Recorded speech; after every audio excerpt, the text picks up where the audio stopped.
ये उससे डेट निश्चित करवाते हैं। शिक्षित लोग नौकरी कर सकते हैं, 1 क्लास टॉप क्लास अफसर बन सकते हैं, लेकिन जिस रास्ते से गुजरकर एक पत्थर के आगे एक रिक्शा चलाने वाला माथा झुकाता है या सर झुकाता है, इस तरह करता है, ऐसे ही एक आईएएस भी करता है उसी रास्ते से निकलकर, उसी पत्थर के आगे। और एक रिक्शे वाला भी वही सर झुकाता है और एक आईएएस भी वही सर झुकाता है। इसका मतलब यह है कि वो किताबी मतलब एकेडमिक एजुकेशन तो ले चुका है, लेकिन अभी सामाजिक और धार्मिक एजुकेशन दोनों की अधूरी है। एक अशिक्षित भी अगर वही काम कर रहा है और एक शिक्षित व्यक्ति भी वही काम कर रहा है, तो शिक्षा का क्या महत्व रह गया? आपकी किताबें अगर आपको ये नहीं सिखा सकती कि आप तर्क करिए, आप अपनी बुद्धि का इस्तेमाल करिए। आज वैज्ञानिक दौर में अगर आप वैज्ञानिक सोच नहीं रख सकते तो आपकी शिक्षा बेकार है। आज आप लोगों की जिम्मेवारी बनती है, जितने शिक्षित लोग हैं, कि वो अपने दिमाग को और ऊंचा करें, इसको और बड़ा करें, इसके अंदर वैज्ञानिक सोच पैदा करें। केवल खाने के लिए, केवल सोने के लिए, कपड़े पहनने के लिए ही ये जीवन नहीं है। आप अगर शिक्षित हैं तो ये आपकी जिम्मेवारी है कि आप उस शिक्षा से उन लोगों को लाभ दें जो लोग अभी तक शिक्षित नहीं हुए, वो चाहे किसी भी तरह की शिक्षा है। सबसे बड़ी बात आज ये है, मैं भारत के लोगों से कहना चाहूंगी कि आप भारत के लोग, भारत के अंदर जन्मा बुद्ध, उसको जानिए, पहचानिए और फिर उस विचारधारा को अपने जीवन में उतारिए। देखिए कि भारत के अंदर आप लोगों की पहचान बुद्ध के नाम से फिर होने लगेगी। आज भी आप देखेंगे जितने भी बड़े बड़े मॉल्स होंगे, जितने बड़े बड़े होटल्स होंगे, आप मेन गेट पर देखेंगे कि बुद्धा की स्टैचू लगी होगी, किसी कृष्ण की या किसी और अन्य देवता की। मैं नाम लूंगी तो वो बेकार में बदनाम हो जाएंगे, तो मैं उनका नाम ना लेकर मैं आपसे यही कहना चाहूंगी, सारे समझिएगा कि जिनके हाथों में त्रिशूल है, जिनके हाथों में बड़े बड़े हथियार हैं, उनकी मूर्ति किसी भी बड़े होटल्स में, किसी बड़े प्लेस पर नहीं मिलेगी।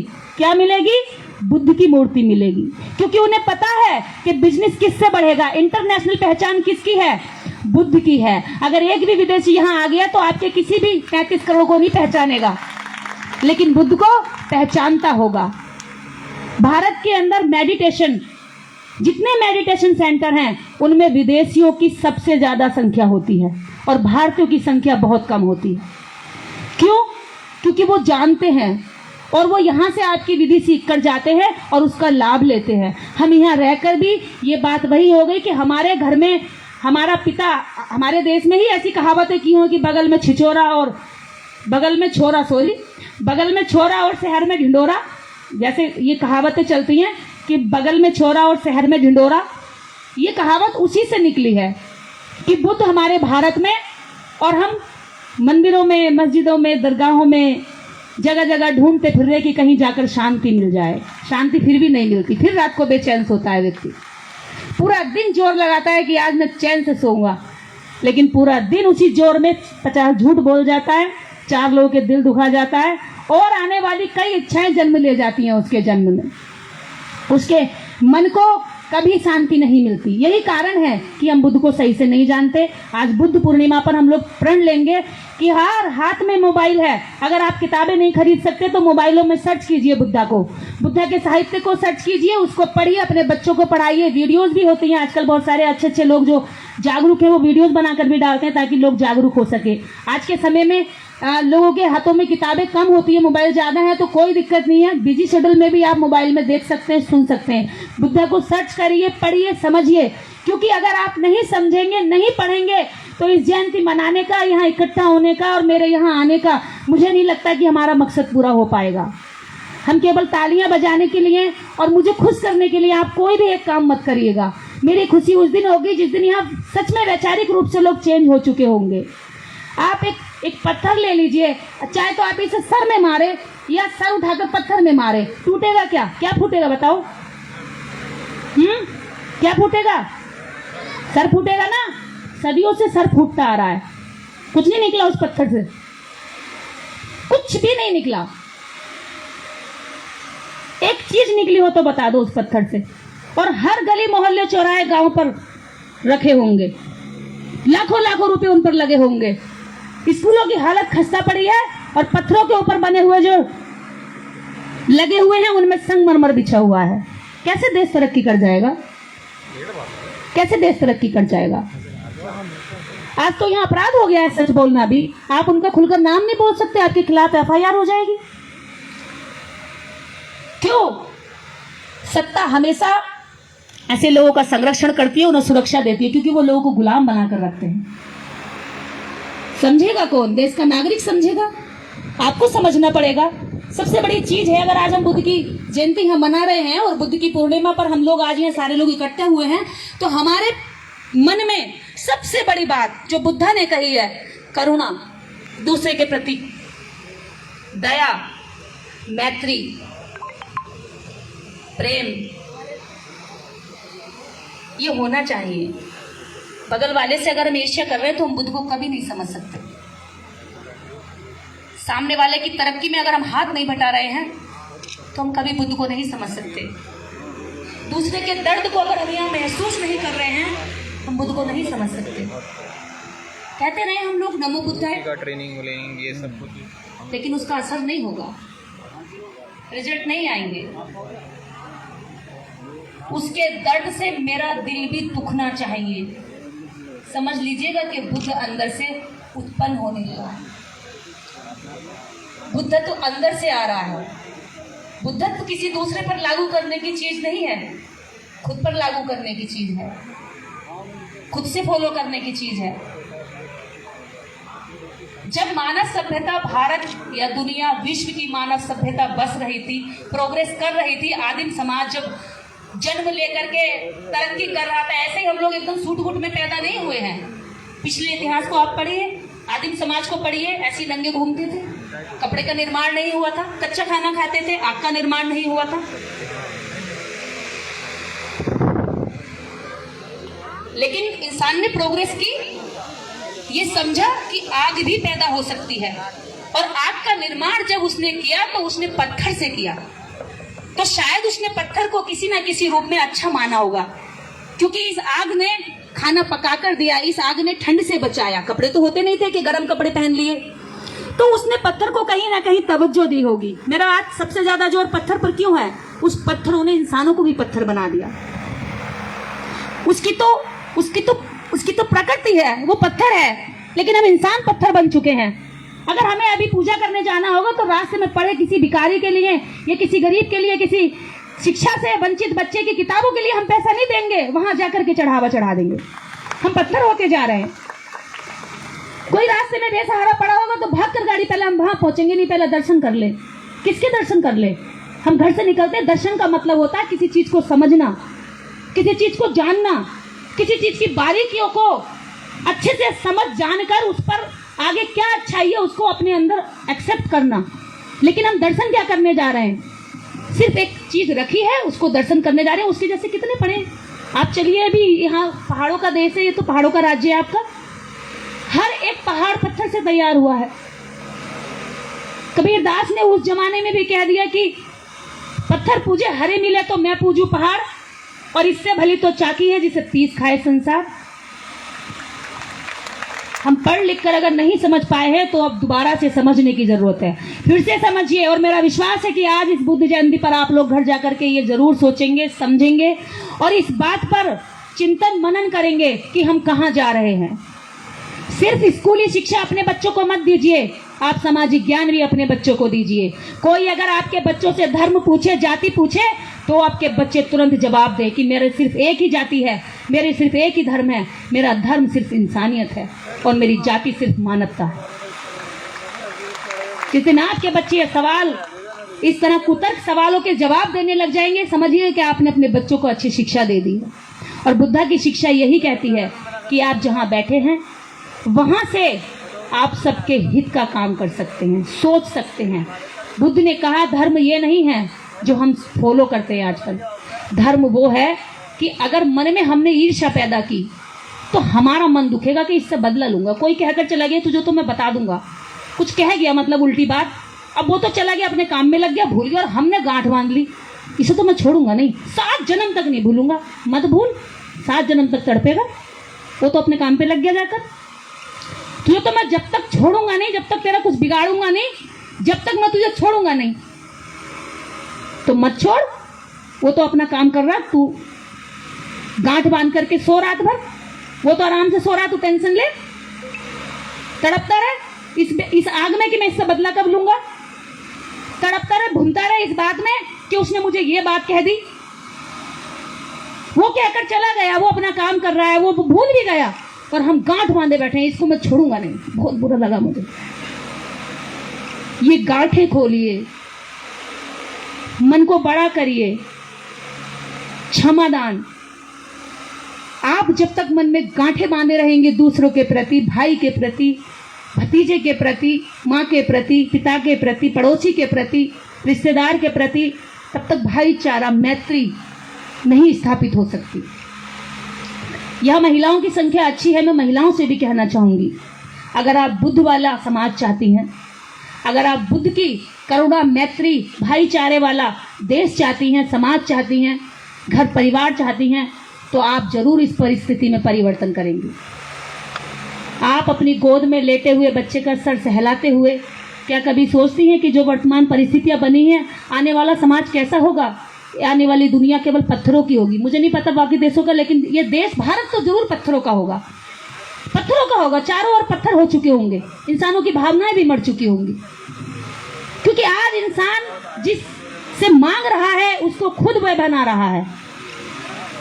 किसी भी चीज का निर्माण किसी पत्थर ने नहीं किया। और मैं आज यहाँ पर ये कन्फेस कर दूं, इस दुनिया में ना कोई ईश्वर है, ना अल्लाह है, ना भगवान है, ना गॉड है। इस दुनिया में ये सृष्टि लाखों लाखों सालों से ऐसे चली आ रही है। जब कभी भगवान का निर्माण नहीं हुआ था, तब भी इस धरती पर इंसान था, तब भी इस धरती पर जीव था, तब भी इस धरती पर पानी था, पत्थर थे, पहाड़ थे, तब भी यहाँ आग थी, तब भी यहाँ समुद्र थे।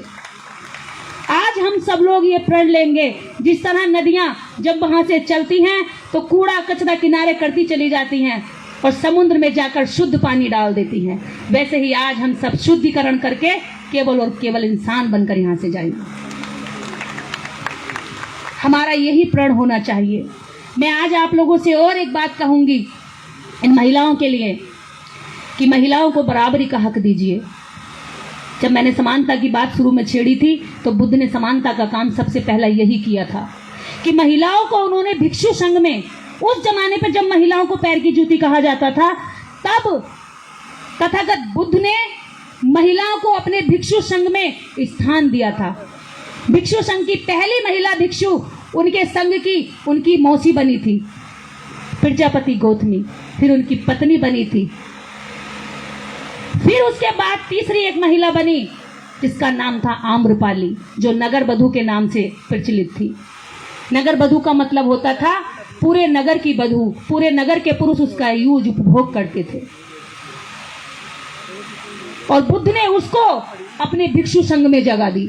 जब बुद्ध ने उसको भिक्षु संघ में जगह दी तो लोगों ने कहा, हे तू तू तू छी छी छी, क्या कर रहे हैं बुद्ध? भिक्षु संघ को बदनाम करेंगे, एक वैश्या को यहाँ जगह देंगे, हम नहीं रहेंगे इसमें। बुद्ध बहुत गलत काम कर रहे हैं, बुद्ध का नाम इतना ऊंचा है और एक वैश्या को जगह देकर के ये बदनाम कर रहे हैं, गंदा कर रहे हैं, दूषित कर रहे हैं। बुद्ध ने एक लाइन में उनकी सारी बातों का खंडन किया, जब तक पुरुष चरित्रहीन नहीं होगा तब तक महिला चरित्रहीन नहीं हो सकती। ये कहकर रोती हुई आम्रपाली को भिक्षु संघ में जगह दी और आम्रपाली के मन का सारा भाव धुल गया।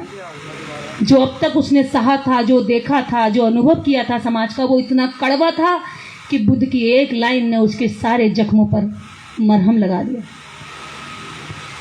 आप माताओं बहनों, आपको सबसे पहला इस देश के अंदर अगर सम्मान दिया है, मैं कहूँगी महिला जाति को यदि सम्मान दिया है तो वो बुद्ध ने दिया है। आपको बुद्ध को पढ़ना चाहिए, समझना चाहिए।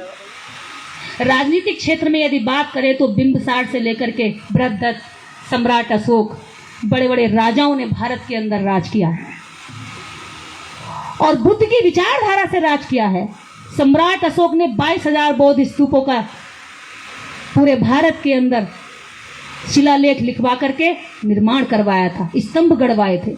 और बुद्ध की शिक्षाएं उस शिलालेखों पर लिखवाई थी। राजनीति के क्षेत्र में बुद्ध सफल है, सामाजिक क्षेत्र में बुद्ध सफल है, और आर्थिक क्षेत्र की मैं बात करूं तो बुद्ध से बड़ा आर्थिक क्षेत्र में कोई भी इस बात को समझने वाला उस वक्त पर नहीं था जब बुद्ध ने समझा था। बुद्ध ने अपने जीवन में जो जीवन जिया, जन्म से लेकर एक राजा, एक राजकुमार का जन्म हुआ था। तब तो पैदा होते ही ऐसे नहीं होता था कि वोट देंगे तब राजा बनेगा।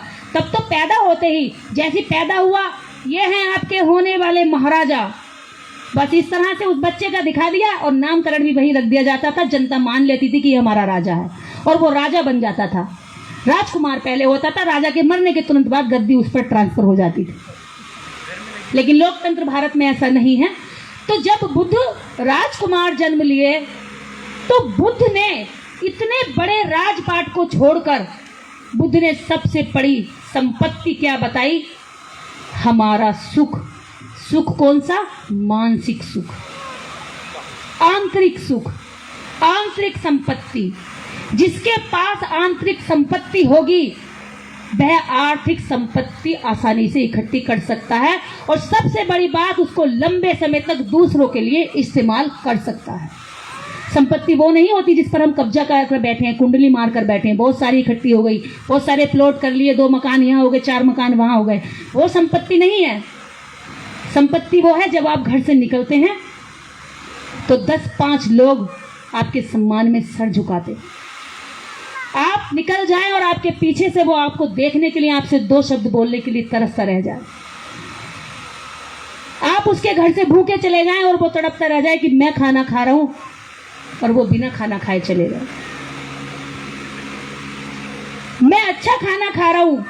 बुद्ध के समय पे लोग अच्छा खाना खाते हुए रोते थे जब बुद्ध दूसरी जगह चला जाते थे प्रवचन के लिए, उपदेश देने के लिए, कि मैं ये अच्छा खाना स्वाद कर रहा हूं और बुद्ध को नहीं दे पा रहा हूं। एक बुद्ध ने पूरी दुनिया के अंदर इतना बड़ा संदेश दिया। आर्थिक रूप से महिलाओं के लिए कहा कि आप जोड़ना सीखें। उस जमाने पे धन, पैसे की ज्यादा वैल्यू नहीं होती थी। उस जमाने पर धन, इस तरह की संपत्ति इकट्ठा करने की ज्यादा लोग कोशिश नहीं करते थे। जो भी होता था परिवार का ही होता था, जो भी होता था समूह का ही होता था, जो भी होता था सबका होता था। अगर भूखा एक है तो सब भूखे रहेंगे, अगर सबका पेट भरना है तो उसमें सबको बराबर बांट कर ही खाना है। और बुद्ध ने उस समय से इस संदेश को आज तक, देखिए, ऐसे यूनिवर्सल ट्रुथ बोले हैं कि अभी तक वो बातें आपके लिए, हमारे लिए और आने वाली पीढ़ी के लिए सच ही रहेंगी, उनको कोई काट नहीं सकता। आज आप लोग बुद्ध पूर्णिमा मनाने के समय पर अपनी बच्चियों को, अपने बच्चों को, अपने बेटों को बुद्ध के विचारों से लाभान्वित करें, उनको ट्रेनिंग दें कि बेटा आपको ऐसा इंसान बनना है। सबसे बड़ी चीज है भारत के अंदर जितना महिलाओं का अपमान होता है, रेप की घटनाएं होती हैं, यदि आपने अपने बच्चों को इस लाइन के साथ सिखाया ना कि जब तक पुरुष चरित्रहीन नहीं होगा तब तक महिला चरित्रहीन नहीं हो सकती, तो कोई महिला इस देश के अंदर, इस दुनिया के अंदर चरित्रहीन नहीं बन सकती। हमारी सोच से महिला की इमेज बनी है।